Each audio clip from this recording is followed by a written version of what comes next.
Okay, so we've all been there, right?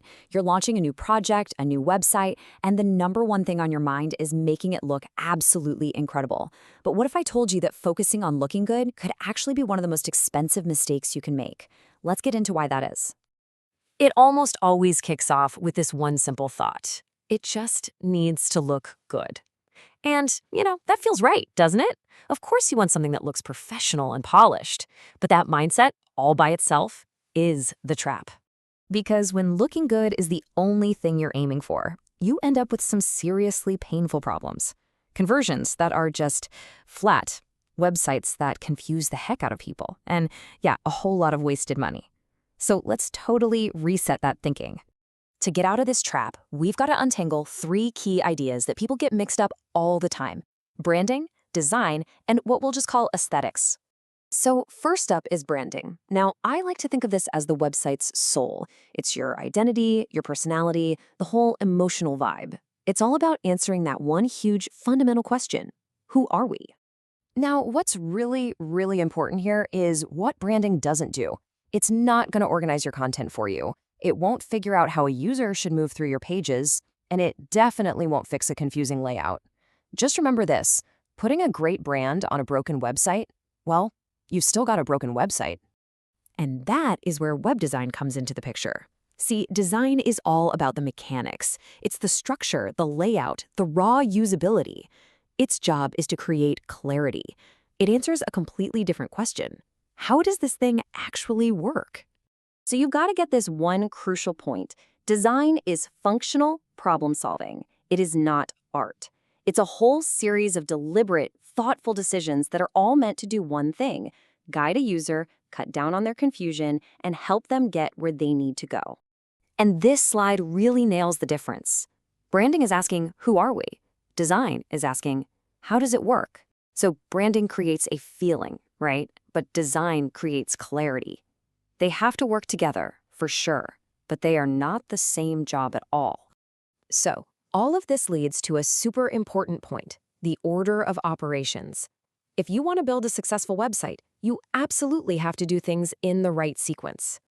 So here's what that actually looks like in a healthy project. You start with strategy. What is this website even supposed to do? Then you map out the structure and flow. Only after that foundation is solid rock do you start applying your branding and your visuals. And then last of all, you add that final polish and aesthetic touch. Because if you get that order wrong, the whole thing just falls apart. When looks come first, function always breaks. I want you to burn this into your brain. Beauty does not equal clarity. All right, so let's look at what this actually looks like out in the wild. I'm going to run you through 5 super common failure points that are classic symptoms of this looks first approach. Mistake number 1, way too many fonts. You see this all the time. It happens when you're just trying to sprinkle in some personality or flair without any real system behind it. And what you get is just a mess. It's visual noise, it feels inconsistent, and most importantly, it actually makes your stuff harder to read. Look, the goal isn't to be fancy, it's to be understood. Next up, mistake number 2, the color explosion. Having a big, vibrant color palette seems really fun and exciting at first, right? But I promise you, it almost always works against you. When you just throw colors everywhere, you completely destroy any sense of visual hierarchy. Your user has no idea what's important. The whole experience is just distracting, and those key buttons you want them to click, they just get lost in all the noise. Okay, mistake number 3 is a big one, and hey, we're all guilty of this sometimes. Designing for yourself, not for your users.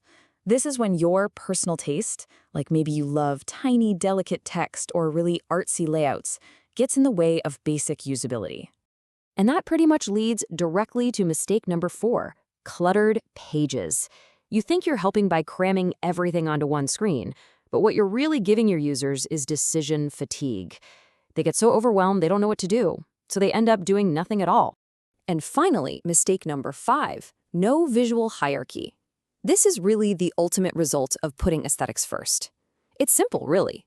When everything on the page is yelling for attention, nothing actually gets heard. Okay, so we've spent a lot of time on the problem. Let's talk about the solution. And it all comes down to adopting what I call a functional mindset when you look at a website. So, how can you start evaluating design the right way? How do you get past that first gut reaction of just, yeah, I like how that looks? Here it is. This is the big mindset shift. Instead of asking those subjective questions like, do I like it or is this trendy? You need to start asking functional questions. Ask, is this clear? Is the next step totally obvious? And the most important one of all, does this decision actually support the goal of the page? Because here's the secret. The thing most people miss, the very best design, it should feel almost invisible. Its purpose isn't to scream and shout for attention. It's to quietly and effectively guide the user from point A to point B, not distract them along the way. So, I'll leave you with this final thought. Your website isn't an art gallery that's just meant to be admired. It's a tool. It's built to do a specific job. The question is yours built for the right one?